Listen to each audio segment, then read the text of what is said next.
कुल्फी खाण्यासाठी कुठल्याही सीझनची वाट पाहायची गरज नाही. हे आपण बघितलंच आहे. मी हिवाळ्यामध्ये कुल्फी तयार केली होती, त्याचा हा व्हिडिओ.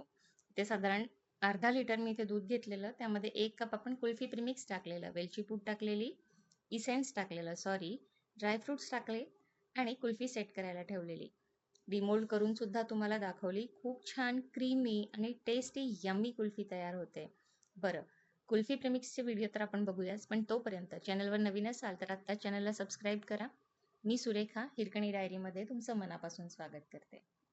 चला तर मग बघूया कशा पद्धतीने आपण ही कुल्फी बनवलेली. बघा किती छान सॉफ्ट, क्रीमी आणि खूप टेस्टी यम्मी कुल्फी झालेली आहे. बरं, यासाठी मी इथे 4 ते 5 ब्रेड स्लाइस घेतलेले आहेत.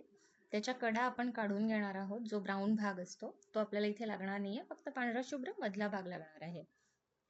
ब्रेडच्या साईजनुसार इथे आपण ब्रेड स्लाइस घेणार आहोत. सँडविच ब्रेड असतील तर 5 ब्रेड स्लाइस खूप होतात. मी इथे 5 ब्रेड स्लाइस घेतलेले आहेत. त्याच्या कडा काढून आपण त्याला मिक्सरमध्ये फाईन पावडर करून घेणार आहोत. बरं, आता इथे हे मिक्सरमध्ये आपण फाईन पावडर करून घेतल्यानंतर त्याला आपण मध्यम गॅसवरती छान भाजून घेणार आहोत. त्यातला ओलसरपणा जावा एवढंच काय त्यामागचं कारण. बरं, त्याआधी मी इथे 1 कप साखर घेतलेली आहे. तिला कॅरमलाइज करण्यासाठी ठेवलेली आहे. म्हणजेच फक्त साखर विरघळून घ्यायची आहे. तिची चासणी करायची नाहीये. हे बघा, अशा पद्धतीने छान व्यवस्थित आपण ही साखर विरघळून घेणार आहोत. आता इथे बटर पेपरला ऑइल लावून त्यावरती मी ही कॅरमलाइज्ड शुगर ओतून घेतेय, पसरवून घेते आहे. ही यात नाही घातली, फक्त ताटात टाकली तरी चालतंय. फक्त ताटाला तेल किंवा तूप लावून घ्या आणि त्यावरती हे मिश्रण तुम्हाला ओतून घ्यायचं आहे. बरं, आता ते थंड होतंय तोपर्यंत आपण जे ब्रेड क्रम्स करून घेतलेले ते इथे मी छान भाजून घेते आहे. हे बघा, खूप लाल होऊ द्यायचे नाही, बदामी रंग येतोय त्याला एवढेच. आणि ही जी शुगर होती, साखर होती जी आपण थंड करायला ठेवलेली, ती मी इथे मिक्सरमध्ये फाईन पावडर करून घेते आहे. आता हे मिश्रण तयार झालेलं आहे. साधारण 1 कप आपल्याला ही साखर तयार झालेली आहे. हे बघा, मी इथे ओतून घेतलेली आहे भांड्यामध्ये. 1 ते 1.5 कप ही साखर तयार झालेली आहे. यामध्ये ब्रेड क्रम्स 2 वाट्या झालेल्या आहेत, 2 कप झालेले आहेत.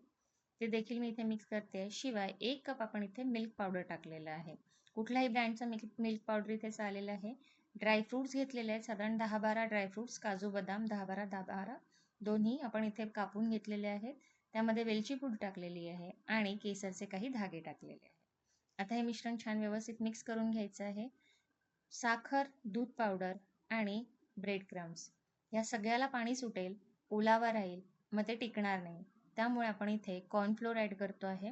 साधारण 4 मोठे चमचे इथे मी कॉर्नफ्लोअर ॲड केलेलं आहे. त्यामुळे याचा ओलावा कमी होऊन जाईल आणि हे आपल्याला 4-6 महिने सहज टिकेल आहे. हे बघा, हे माझं उरलेलं प्रीमिक्स होतं. आत्तापर्यंत मला पुरलेलं. हा साधारण 1 किलोचा डबा आहे. त्यातलं हे फक्त 1 कपच उरलेलं.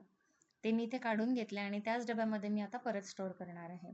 हे बघा, असं हे कॉर्नफ्लोअर याच्यामध्ये छान व्यवस्थित मिक्स करायचं आहे.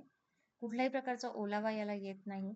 पावसाळा असोत, उन्हाळा असोत किंवा हिवाळा असो, कुठल्याही ऋतूमध्ये आपण हवी त्यावेळेला कुल्फी बनवून खाऊ शकतोय.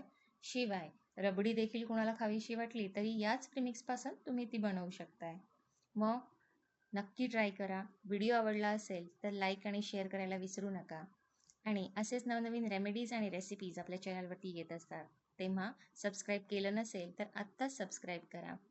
भेटूया तर मग पुढच्या रेमेडी किंवा रेसिपीसोबत. धन्यवाद.